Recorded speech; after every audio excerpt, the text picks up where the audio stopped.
home to surprise hubby. Relax, I'm definitely getting this divorce. With this divorce, she's been divorced twice already. People have stabbed her in the back long enough, there's no way she'd dare go through with a third one. You really know how to play it, handing over the divorce papers on April Fool's Day. Even if she kicks up a fuss afterward, you just turn around and say it was a joke, sweet-tunk her a bit, and it'll blow over. Could she seriously hold it against you? Don't forget the pact we made back in our senior year of high school. Wendy's wedding is next week, and for her bachelorette party, all of us have to be single. I turned and walked away, taking shelter in the cafe across from the residential complex. Clutching the coffee cup tightly, memories of the past flooded back. The first time I got married, it was to help my childhood friend Sean fight for the family inheritance. His grandfather was satisfied with my family background and status, and handed the inheritance rights to him, the youngest grandson. The second time I got married, it was to help my sworn brother Chris escape an arranged marriage. All the socialites in town heard I'd married him. All gave up. I never thought all I'd given would become their excuse to judge me. I sat in the cafe for a full hour before I finally headed back home. Seeing me come back, Ethan walked over to take my luggage.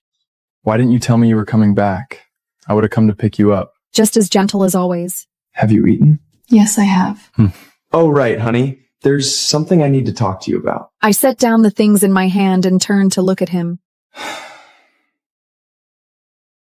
Company's run into some trouble, and we need to do an asset isolation. Our lawyer suggested we go through the divorce procedures first, just as a formality. I glanced down, and it was a divorce agreement. He had everything ready so quickly. Once the heat dies down, we'll get remarried. It'll only be a couple of months. I know this is a bit out of the blue, but Sean and Chris called today and they kept sneering at me, saying you didn't hesitate for a second when you helped them, but you'd refuse to do the same for me. They also said a woman who's been divorced twice would never dare to do it a third time, that you definitely wouldn't have the nerve to go through with it. I've already got it all figured out. Tomorrow just happens to be April Fool's Day.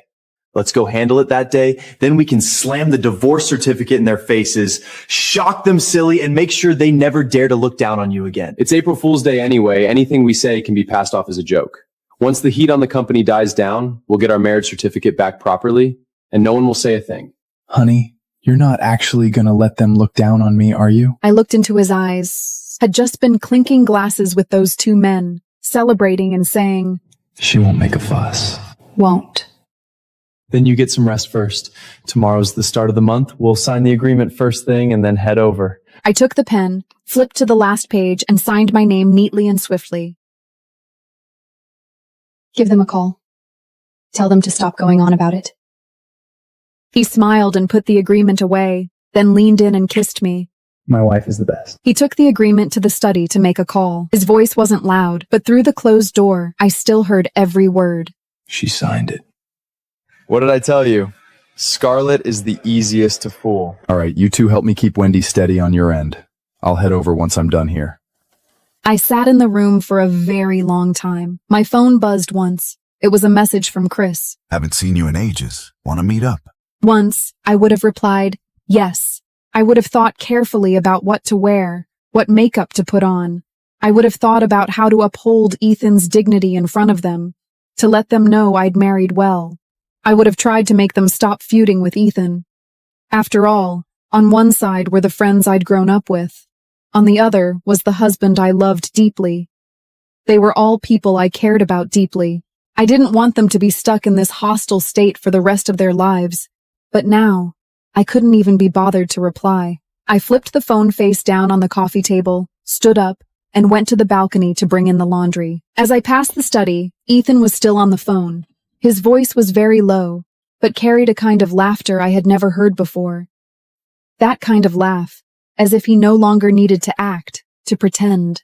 It suddenly hit me that in all the time we'd been together, he'd never spoken to me like that. The wind was strong on the balcony. I took the clothes off the hangers one by one, folded them neatly, and put them in the laundry basket. When I'd put away the last piece, my phone lit up again.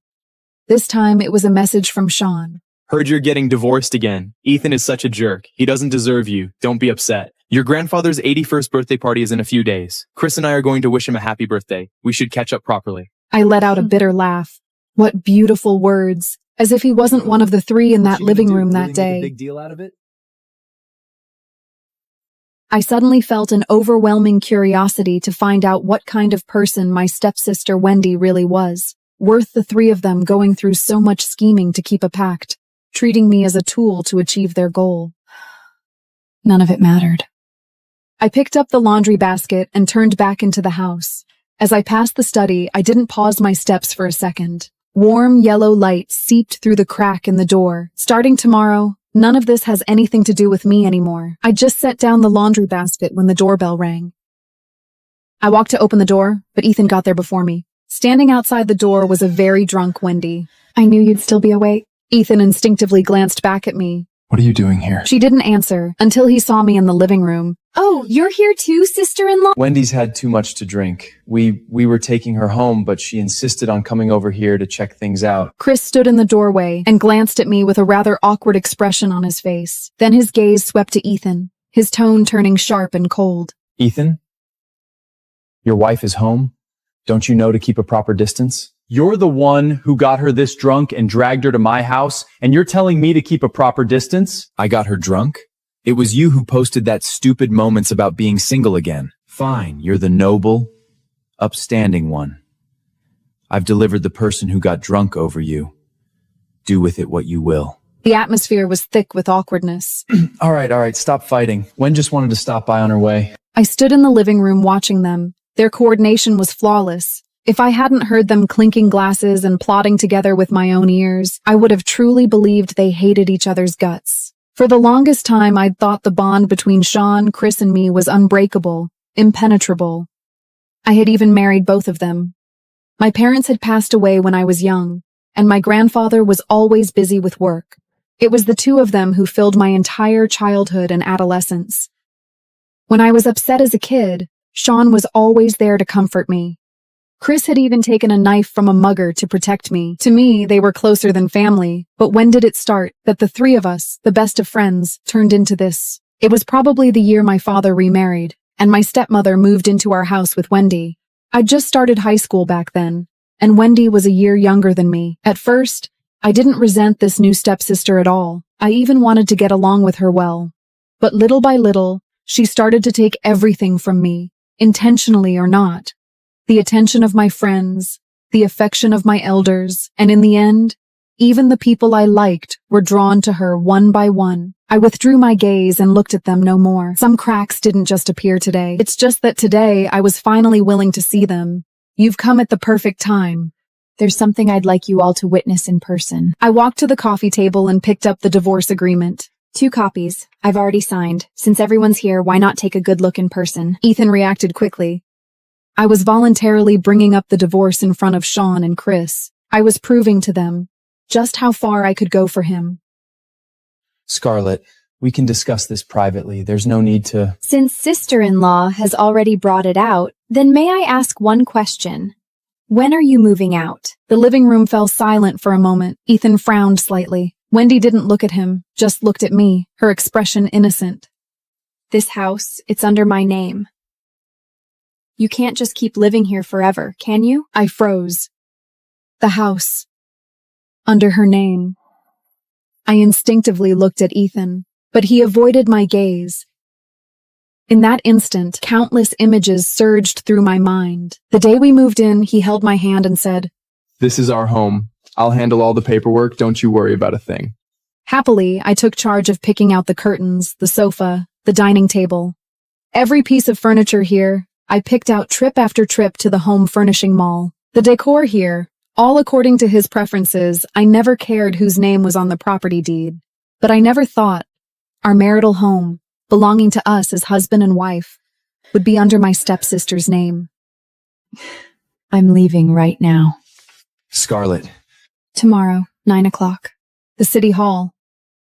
I didn't look back. I pulled my suitcase to the door, changed my shoes, opened the door. I could still hear the sounds coming from inside. Nailed it. Even more cooperative than when I begged her to get the certificate. Laughter mixed with voices erupted dully from behind the door. I stood at the elevator, listening to this story that felt so unfamiliar. My reflection in the mirror looked calmer than I had imagined. It wasn't until I got into a taxi that my phone finally buzzed. A message from Ethan. About the house. I'll explain to you. Be good. Find a place to stay for now. I'll come pick you up in a few days. I stared at the screen for a few seconds, then flipped the phone over and laid it face down on my lap. Outside the car window, the streetlights receded one by one. Come pick me up in a few days. Saying it as if I had merely stepped out to buy groceries and would be back soon. I leaned back in the seat and closed my eyes. No need, Ethan. No need for you to come pick me up.